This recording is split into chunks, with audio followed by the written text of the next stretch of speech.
What's the meaning of constraint?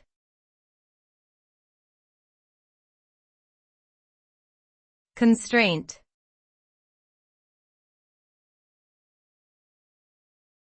Constraint.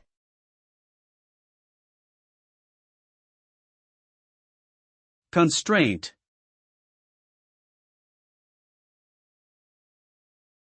Constraint.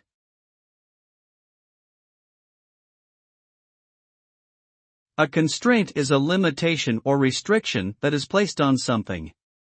It can refer to physical, legal, or social restrictions that prevent someone from doing something or limit their options.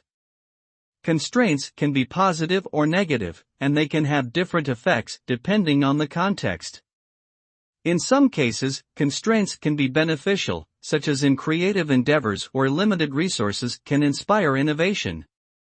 However, in other situations, constraints can be burdensome and prevent progress. Overall, the concept of constraints highlights the importance of balancing limitations with opportunities for growth and development.